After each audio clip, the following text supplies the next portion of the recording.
अर्श, ये एक वाकया है, अगेन उत्तराखंड गई जी।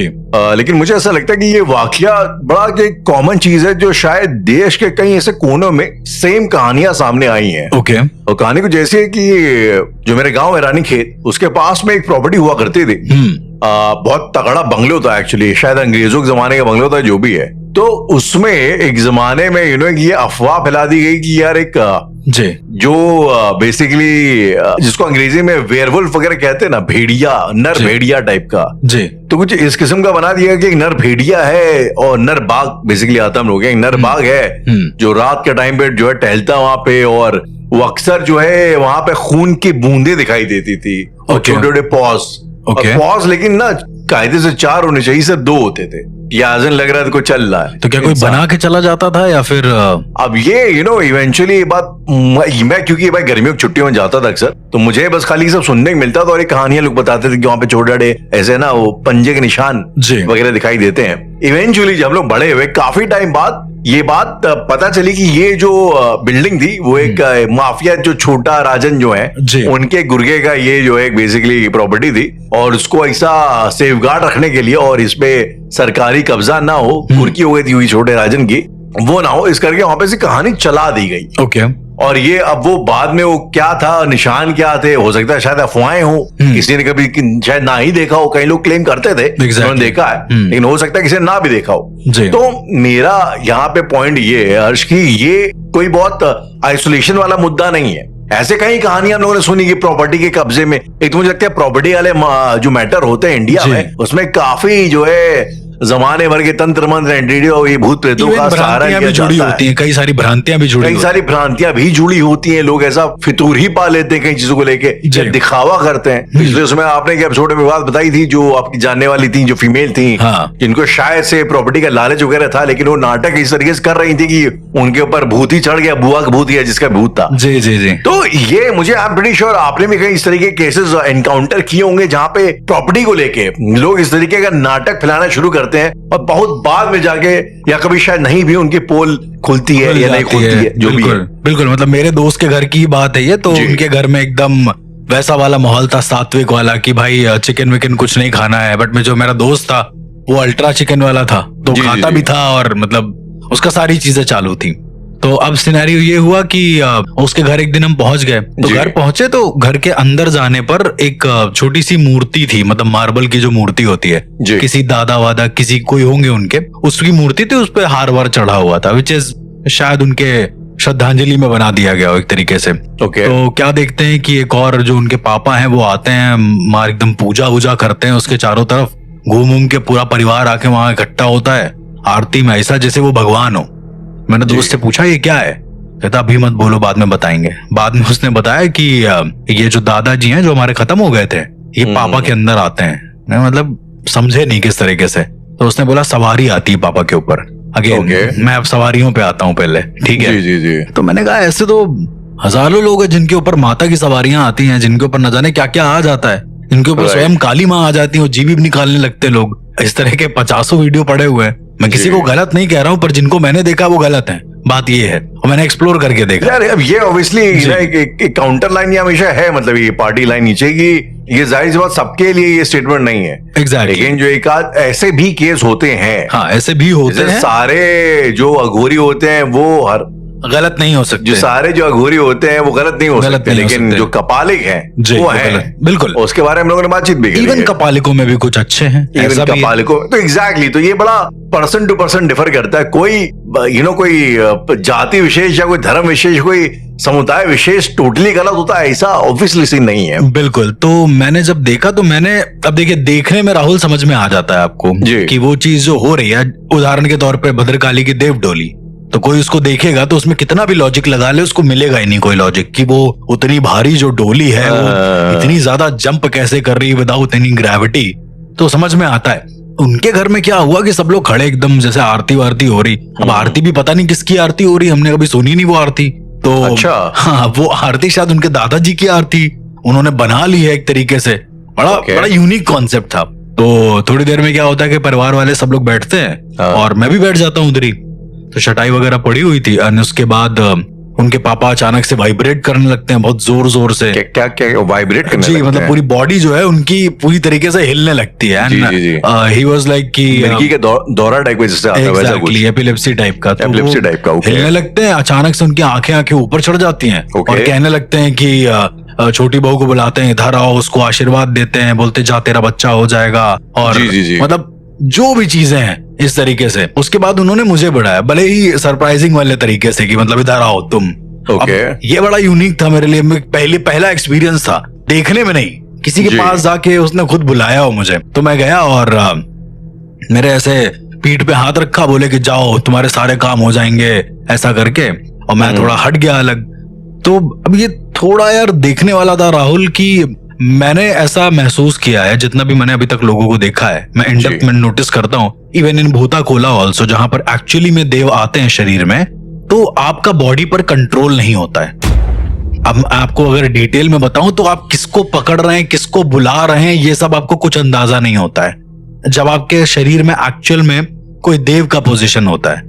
तो जब आप कोला देखेंगे ना, भूता कोला और पंजुर्ली देव का, तो वो सीधा हाथ पकड़ते हैं और अपना लेटते चले जाते हैं। जो जो उनके पास आता है उसका हाथ सीने पे रख लेते हैं। उनका सीन ये है एंड में।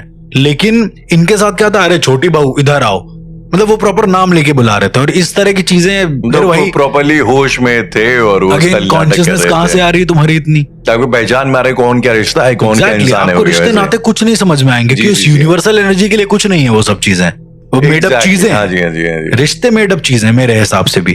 तो जब क्या बोलते, मैंने जब पैर की तरफ देखा उनके, मैंने ऐसे नीचे झुका आशीर्वाद लेने के लिए, पैर छुए नहीं मैंने, तो देखा पैर एकदम नॉर्मल है।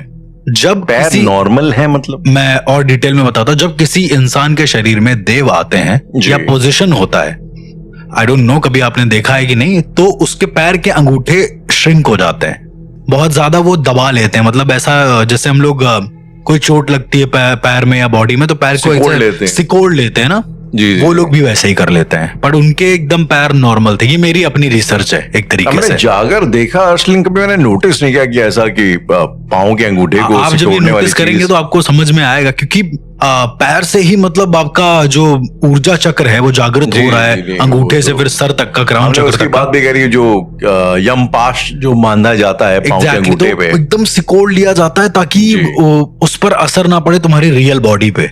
मतलब ऐसा कहते हैं जब देव आते हैं, तो उनके पैर एकदम नॉर्मल थे, नॉर्मल खड़े थे। खैर मैं चला गया दूर, फिर वो उनकी काफी देर ये हरकत चली है, फिर ऐसा गोल गोल घूम के जोर से एकदम गिर गए और फिर कहते हैं मुझे क्या हो रहा था। इस तरीके से एक सिनेरियो था। मैंने अपने दोस्त को पूछा ये कब से चल रहा है, तो उसने बोला कि करीबन 15 साल हो गए दादा को खत्म हुए। मैंने कहा दादा को खत्म हुए 15 साल हो गए, तब से तुम्हारे दादाजी आते हैं इनके शरीर में 15 साल से, और रीजन क्या है? उन्होंने कहा, तो वो बोलते हैं कि जो दादा हैं वो मर के अब ब्रह्म बन गए, वो मतलब एकदम परम ब्रह्म को प्राप्त हो गए। मैंने कहा और ये तुमको बताया किसने कि वो परम ब्रह्म को प्राप्त हो गए? तो कह रहे हैं कि हमारी जो दादी हैं उन्होंने कहा कि परम ब्रह्म को प्राप्त हो गए। अब ये तो यार ये तो वही वाला सीन है कि यहाँ जाओगे तो यहाँ ये मिल जाएगा, अब तुम वही खोजने जाओगे तो तुम्हारा दिमाग कहीं ना कहीं तो देखेगा ही ना। बिल्कुल बिल्कुल। मैंने माना नहीं और मैंने कहा कि ठीक है एक काम करते हैं, एक रात हम रुकते हैं यार, मेरा मन है इसे मेरा देखने का, ऑब्जर्व करने का। तो उन्होंने बोला कल से यहाँ पर उत्सव चालू हो जाएगा उनके घर में, मतलब कुछ होता होगा दादा का 2-3 दिन का आराम से। तो हम रुके, खूब सारे लोग आए, दर्शन वर्शन कर रहे हैं, प्रसाद चढ़ा रहे हैं, मतलब उन्हीं के फैमिली के लोग, ऐसा नहीं कोई बाहर का चढ़ा रहा है। तो अब उनके दादाजी बड़े वैसे पूजनीय टाइप के थे लोगों की नॉलेज में कि भाई हाँ बड़े इज्जतदार किस्म के थे। तो इस तरीके से मैं क्या देखता हूँ राहुल कि इनके जो पिताजी हैं ये अपने रात में कमरे में बैठे हैं और ये ना हिल रहे हैं बहुत जोर जोर से। अगेन मेरे कमरे के पास ही इनका कमरा था, तो मैंने देखा तो बहुत जोर जोर से हिल रहे हैं। कमरा बंद करके मैंने खिड़की से देखा, हिलने के बाद कह रहे हैं ये सही है। अगेन ये मेरे दिमाग में हिट कर गया। वो हिलने की प्रैक्टिस कर रहे थे एक्चुअली, ठीक है, टू बी वेरी ऑनेस्ट। और आज तक उनके घर में ये होता है, मैं आपको बता रहा हूँ। मैंने आपने ऑब्जेक्ट करने की या आपने सही करने की कोई कोशिश नहीं करी? मेरा ऐसा मानना है जब आपको बिलीव करना ही है तो आप करो। मेरे 10 बात बताने से थोड़ी ना कुछ हो जाएगा। मेरे दोस्त ने भी नोटिस किया, इवन जो जिसके पापा थे उसने खुद कहा कि यार पापा जबरदस्ती हिलने की प्रैक्टिस कर रहे हैं यार, ये क्या बात होती है। और वो जो बता रहे हैं वो गलत होता है, बट इंसान मान लेता है भैया दादाजी आए हैं तो यही हो सकता है, ऐसा ही कुछ। और ऐसा कोई रॉकेट साइंस बताते नहीं है वो, जाते रहिए हो जाएगा, बड़े कॉमन चीज बताते हैं। तो ये चीज आज भी होती है उनके यहाँ पे। तो मुझे ऐसा लगता है कुछ फितूर जिंदगी भर के लिए चलते हैं राहुल, वो कभी खत्म नहीं हो सकता। अब उनके परिवार का इतना दृढ़ निश्चय है, दृढ़ आस्था है उसके बीच में कि वो लोग कभी चेंज करेंगे ही नहीं उस चीज को, मुझे ऐसा लगता है। बड़ा ही यूनिक तो एक परिवार के अंदर की बात हो गई। लेकिन हर्ष, जैसे मैं आपको एग्जांपल दूं, ये खैर काफी पहले की बात भी नहीं, रिसेंट की थोड़ी बात है। हल्द्वानी जो हमारा बेसिकली जो मेरा ननिहाल है, उसके रास्ते में एक थोड़ा जंगल टाइप का एरिया पड़ता है, गोला पार उस एरिया को बोलते हैं। तो वहां पे अब ये एक स्टोरी लोग बताते हैं, ठीक है, कि एक कहीं मतलब जंगल के अंदर, ठीक है, वहां पे हाईवे है, हाईवे के अगल बगल जंगल है, टीक के वहां पे पेड़ वगैरह काफी होते हैं, टीक काफी महंगा वो होता है। तो वहां पे अपेरेंटली कुछ साल पहले की बात है, 10-15 साल पहले, वहां पे किसी ने मजार बना दी, ठीक है। जब उनसे पूछा गया तो भाई बोला कि मोइन चिश्ती साहब की ये मजार है और ये सालों से धरी है।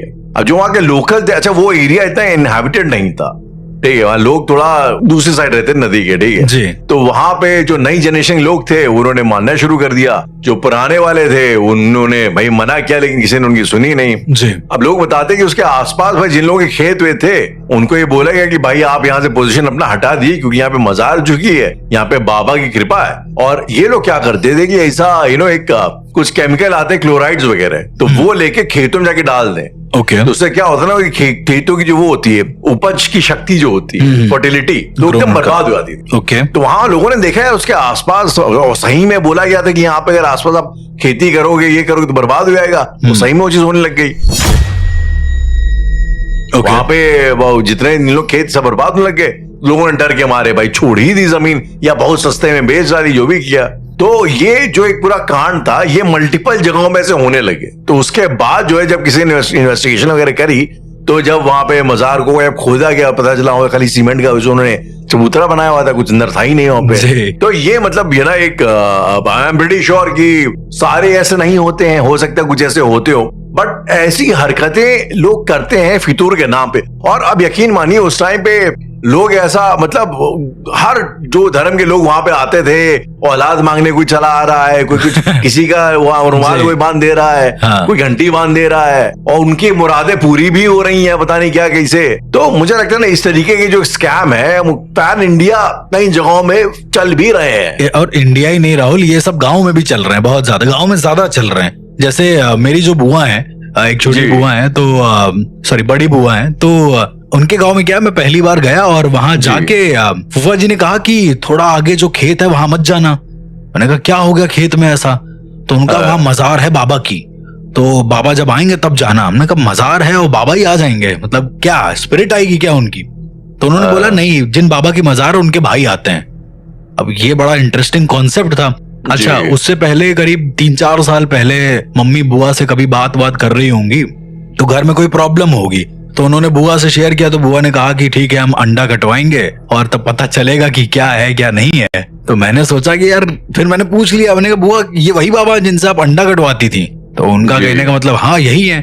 चलो, वो बाबा बहुत नामी है और बगल में ही थे, मतलब जो घर है फूफा जी का वो जंगलों के बीच में एक तरीके से, काफी सही लोकेशन है। तो उसी से थोड़ा दूर पे एक मजार बनी हुई है, ठीक है। वहां पर एक बाबा आते हैं, बड़े अतरंगी टाइप के, एकदम पंख वंख लगा, यहाँ पे एकदम पगड़ी वगड़ी बांधे, प्रॉपर ऐसा लगता है जैसे कोई सूफी संत आ गया हो यहाँ पे। तो गए और वहां पर करीब 12-15 लोग बैठे और सब अपनी अपनी प्रॉब्लम बताए पड़े कि हमको ये हो गया, हमको वो हो गया है, ऐसा ऐसा। और वो बाबा खूब चिल्ला रहे हैं, पता नहीं क्या क्या बोल रहे हैं। और चिल्लाने के बाद वो क्या काम कर रहे हैं कि एक छोटी बोतल में जो होम्योपैथी वाली बोतल आती थी ना, जिसमें दवाइयां होती थी, मीठी वाली गोलियां इसमें रहती थी। एग्जैक्टली। तो उस बोतल में वो लाल रंग का कुछ खून टाइप का है, ओके, वो दे रहे हैं, कह रहे ये लो पी जाओ एक सांस में। अब वो इंसान ले रहा है, उसको पी जा रहा है एक सांस में। पीने के बाद अपना बाल बहुत तेजी से हिला रहा है वो इंसान। और ये हमने कहा यार ये तो सच में जादू है एक तरीके का। फिर कोई फला इंसान आता है और कहता है कि ये मेरे घर में किसने किया है, मुझे बताइए। तो बाबा कहते हैं अंडा काटना पड़ेगा। अब ये मैं प्रोसेस देख रहा था कि है क्या। तो बाबा ने क्या काम किया कि अंडा लिया, दिखाया एकदम क्लियर है कि नहीं है। और उसके बाद जो कहते हैं कि अगर अंडे का रंग लाल हो जाता है अंदर से, तो ये वही इंजेक्शन वाला सिनेरियो है। लेकिन उसमें इंजेक्शन भी नहीं दिया था, आदमी अंडा लाया था। तो अंडा लिया बाबा ने और उसको सीधा ऐसे धागे से काटा बीच से। तो जैसे ही काटते हैं अंदर पूरा खून खून खून, जो जर्दी होती है उसका जर्दा होता है वो पूरा खून खून से भरा हुआ। अब वो इंसान डर गया, कि मुझे लगता है कि इसने क्या, बाबा कहते हैं हाँ उसी उबले ने हुए किया अंडे की बात हो रही है। उबले हुए अंडे की बात हो रही है। अब ये साइंस थोड़ा समझ में नहीं आया मुझे, तो मैंने समझ में आ रहा है इंजेक्शन वगैरह डाल डूल के कुछ। नहीं, इंजेक्शन से भी नहीं, क्योंकि वो इंसान अपने घर से लाया था एक तरीके से। अच्छा, अगर कोई नेचुरल ऐसे लाता तो मैं भी अंडा लेके गया कि बाबा मेरा करियर कैसा रहेगा, क्या रहेगा। अच्छा, ये मैंने बहुत किया है, टेस्ट नहीं कर रहा था मैं बस दे रहा था कि भाई आप एक बार करें और मैं आपके अंदर आस्था रखता हूँ। तो उसने लिया और उसने उसमें से भी खून निकाल दिया और बोला कि तुम्हारा करियर अभी डाउन जाएगा, फिर ये हो जाएगा। अब मैं थोड़ी देर सोचने लगा कि हाउ इज इट पॉसिबल। फिर मेरे को मेरे दोस्त ने बताया, वो थोड़ा केमिकल रिसर्चेस और इन सब चीजों में बहुत ज्यादा है, तो उसने बोला कि वो जो धागा यूज करता है वो देखना एक बार।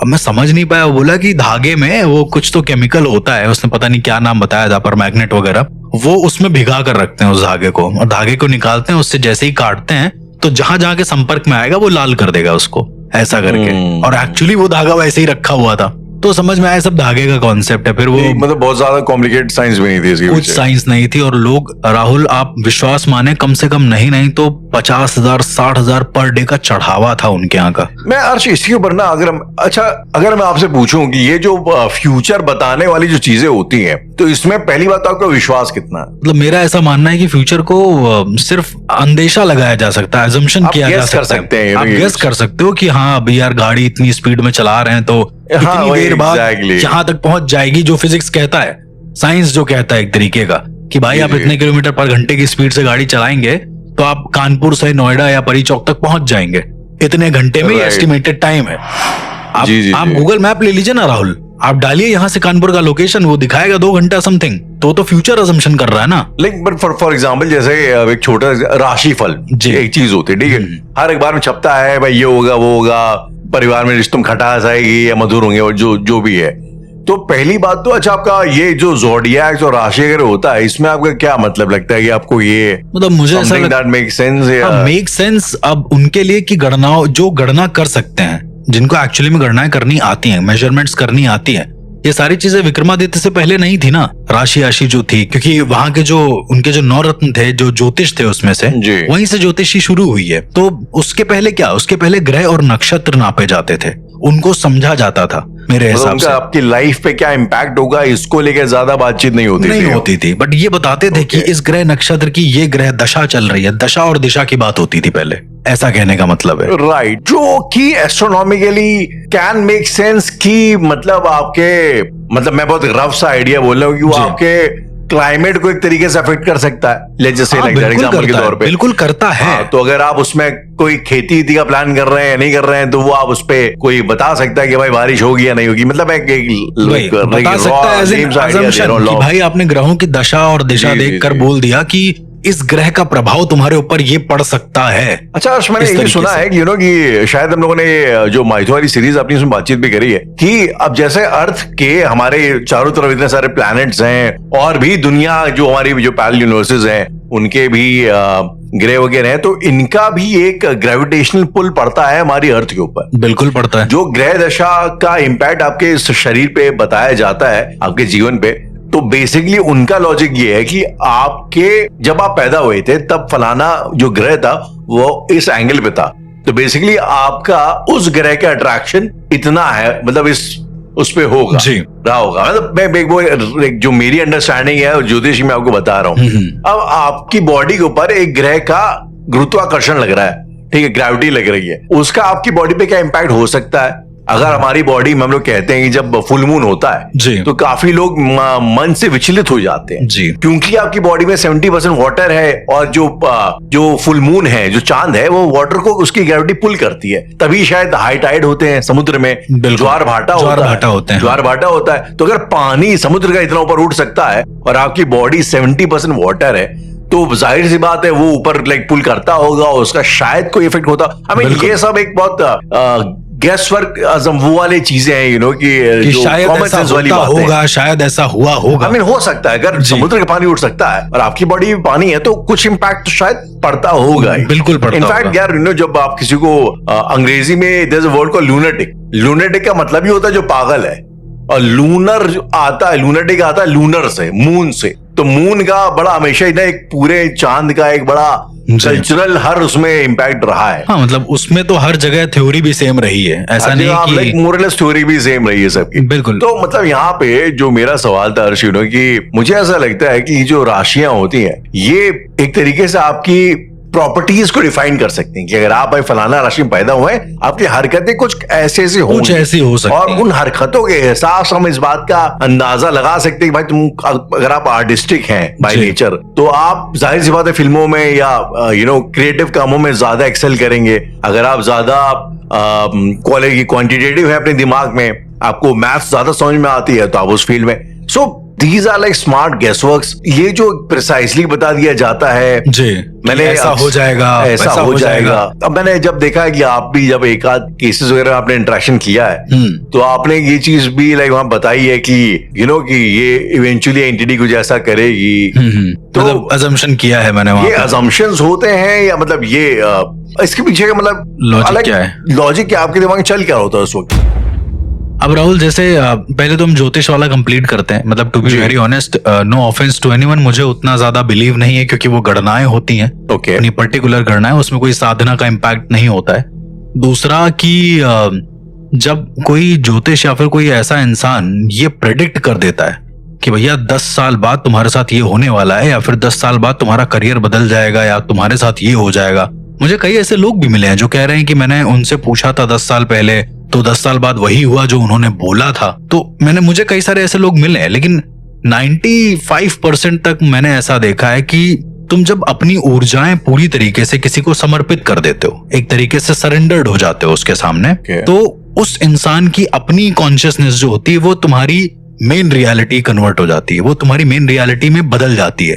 धीरे धीरे तुम्हारा जो शरीर है, तुम्हारी जो सोच है, उस तरीके से ढलना शुरू हो जाएगी। लेट्स सपोज किसी आप ज्योतिषाचार्य के पास गए और उन्होंने बड़े ही कह सकते हैं गंभीर रूप से आपसे कह दिया कि यार आप जो है राइटिंग में मत जाइए, आप एक्टिंग में जाइए। ठीक है, एक वैलिडेशन मिल गया हमको कि भाई इसने बोल दिया है, नाउ आपका दिमाग उस चीज में वर्क कर रहा है, मिल गया। अब आप कहीं पे डाउन भी होगे ना, तो आपके कॉन्शियसनेस में ये रहेगा कि ओ माय गॉड, उसने ऐसा बोला था कि चलो एक बार करते, तो ऐसा तो हो नहीं सकता, अब हमें कुछ ना कुछ तो होगा। तो एनी विच वे जब आप उस चीज में बहुत फोकस्ड रहेंगे तो होगा कुछ ना कुछ। एक आम धारणा है। मैं भी एक्चुअली मैं भी यही कहना चाहता था जी, कि अगर किसी का बिलीफ किसी अच्छी चीज को लेकर स्ट्रांग हो रहा है, भले ही इन सब तरीकों से, तो फिर मुझे वो चीज एक तरीके से जस्टिफाइड भी लगती है यार, कि चलो कहीं उसको कोई आस मिल नहीं रही है, अगर कोई होप दे रहा है तो इतना गलत भी क्या ही कर रहा है। इवन इन द साधनास राहुल, जब मैं किसी चीज को देखता हूँ या कोई केस आता है, तो उनको मैं ये बताता हूं कि शायद ऐसा हो सकता है। मैं कभी ऐसा ये नहीं कहता हूं कि होगा, यही हो सकता है, क्योंकि मैंने बहुत सारे ऐसे लोगों को देखा है जो ये कहते हैं कि अच्छा अगर तुमने ये नहीं करा तो ये हो जाएगा, अब तुम्हें ये करना पड़ेगा। तो उनका मेन मंतव्य होता है पैसे निकालना। बात ये होती है, जो पैसे नहीं लेते हैं उनका, वो कभी भी आपको फ्यूचर नहीं बताएंगे। मैं कुछ ऐसे साधकों को भी जानता हूं राहुल, जिनको फ्यूचर पता है, टू बी वेरी ऑनेस्ट, उनको सब पता है आगे क्या होने वाला है। मैं जानता हूं अपनी जिंदगी में ऐसे लोगों को, एक नहीं बहुत सारे। पर उनके कहने का मतलब है कि यदि हमने यूनिवर्स या ब्रह्मांड को छेड़ दिया ये बताकर कि आगे क्या होने वाला है जी, तो आपके साथ भी गलत होगा, मेरे साथ भी गलत होगा। हम दोनों की टाइमलाइंस खिसक जाएंगी, अलग अलग हो जाएंगी, क्योंकि एक्चुअल में जो होने वाला था वो होगा नहीं। फिर मतलब ये एक बहुत बड़े त्रिष्टा घोरी थे, उन्होंने मुझसे कहा था कि यदि भविष्य तुम जान भी लिए, मतलब जैसे भगवान श्री कृष्ण को पता था भविष्य में क्या होने वाला है, उनको पता था महाभारत का परिणाम क्या है, पर उन्होंने युद्ध के विनाश को रोका नहीं, उन्होंने चलने दिया। यही उन्होंने अघोरी ने मुझसे बोला। मैंने बोला ऐसा क्यों किया? उन्होंने रोक सकते थे, कुछ भी कर सकते थे। तो उन्होंने बोला यदि वो रोक देते तो कभी ऐसा होता नहीं, कभी विजय ना होती, कभी इस युद्ध में इतनी सारी चीजें ना होती, कभी ये युग ही ना खत्म होता, इतना ज्यादा वो था। तो उनको पता था कि परिणाम क्या है। यदि वो परिणामों में जरा सी भी छेड़छाड़ करते तो महाभारत आज भी चल रही होती। अमर तो थे उसमें, कई सारे ऐसे अमर लोग थे, वो आज भी चल रही होती। कुछ लोग शायद अभी भी अमर है, कुछ लोग अभी भी अमर है। तो मेरा कहने का मतलब है कि जिसको परिणाम पता होंगे आगे के, वो बोलेगा नहीं, क्योंकि यदि वो बोल देगा तो उसकी अपनी निजी जिंदगी पर भी फर्क पड़ेगा। सबसे बड़ी बात ये है, पॉसिबल है। तो इसलिए जो हो रहा है उसको होने देते हैं। आपने यश वो एक फिल्म देखी है फाइनल डेस्टिनेशन, जी देखिए। तो अगर किसी ने ना देखी हो तो मैं बता दूं, उस फिल्म में बेसिकली उसका कॉन्सेप्ट ये होता है कि आप मौत को रोक नहीं सकते हैं। मतलब एक एक्सीडेंट होने वाला होता है, एक लड़की आके उस एक्सीडेंट को टाल देती है, तो कई लोगों की मौत जो अपेरेंटली उस टाइम पे निर्धारित थी वो टल जाती है।